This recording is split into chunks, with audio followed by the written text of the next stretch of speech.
Sunday, we named the feeling, that Sunday empty feeling that happens when you leave service and you're full of information, but you're still a little hollow.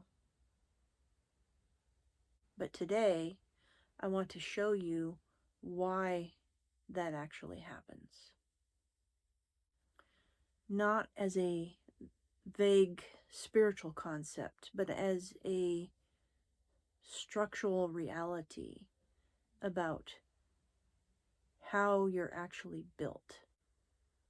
One distinction. That's all this video is.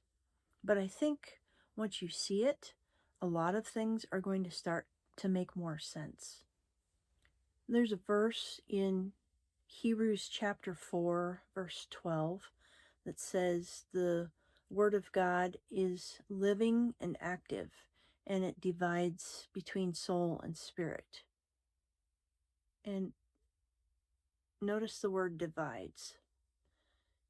That means that the soul and the spirit can be divided, which means they are separate things. They're two different things. So let's be clear about what each one is. Your soul is what's commonly called your mind, your will, and your emotions. It's the conscious part of you that interacts every day with the 3D physical world. It's how you hear, it's how you see, it's how you interpret what's happening around you. Another way to put it is it's how you choose, how you feel, and how you think. Your soul is incredibly important, and so is your spirit. It is the part of you designed to live outside the 3D physical world. And it is the part of you that was regenerated and reconnected with Christ at the point of salvation.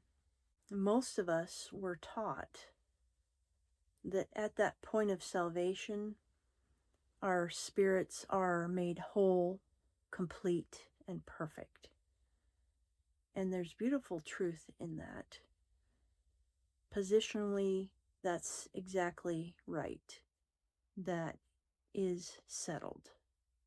However, what most of us have not been told is that our spirits can still encounter brokenness, just like our souls do. They can be hurt. They can be wounded. They can be shut down and even held captive. Our spirits need tending to, and they need healing, and they need to be cared for and paid attention to and given what they need to grow, just like our souls do.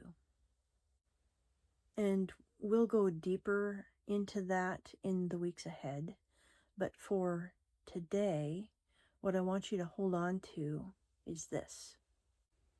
Your spirit knows things that your soul has not caught up with yet. You know that feeling when you know in your knower, where you're registering something and it rings true before you can even explain it? You just know that you know. That, it's not a feeling, it's not wishful thinking. It's your spirit in operation. Now, here's the thing about Sunday mornings. The message, the teaching, the information, theology, 3 points in a poem goes to your mind.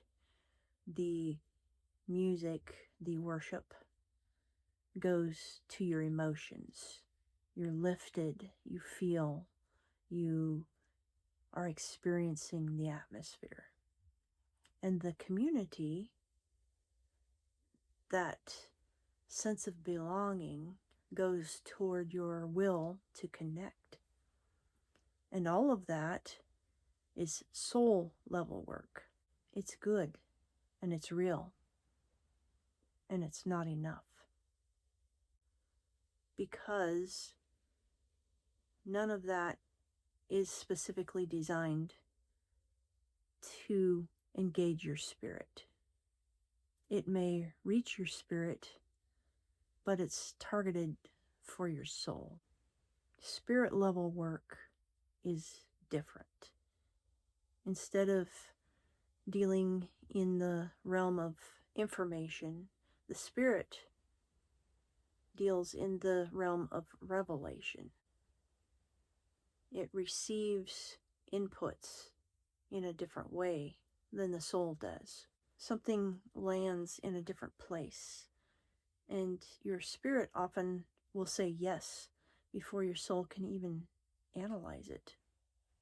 I want to share an illustration I've heard that I think captures the relationship between the soul and the spirit really well and helps offer a picture of how the two are distinguished. Think about the dynamic between a husband and a wife. In a healthy marriage, the kind described in Scripture, the wife is not less important, nor is she less valuable, but there is a divine order and a divine structure. The husband is given the headship. The husband leads and the wife follows. They partner together, but they follow a hierarchy. Your spirit is like the husband. It is designed to lead. It is designed to sit in the role of the head. Your soul, your mind, your will, your emotions are designed to follow and to be a support and a help. Both are equally as important. Both are equally valued, and they work together, but they follow a hierarchy. At least they're supposed to. What happens, though, in a lot of us, especially those of us who have been doing this for a while, is that our soul is running the show. Our soul is making the decisions, carrying all the weight, and trying to figure out everything on its own. Your spirit, the part of you that accesses the deeper things, has been sidelined. Not because it isn't there, but because it's never been invited to lead. That's why Sunday may feel empty, because it's entirely designed to support your soul. And your spirit, which was designed to lead, takes a back seat and just sits quietly in the wings waiting and going hungry.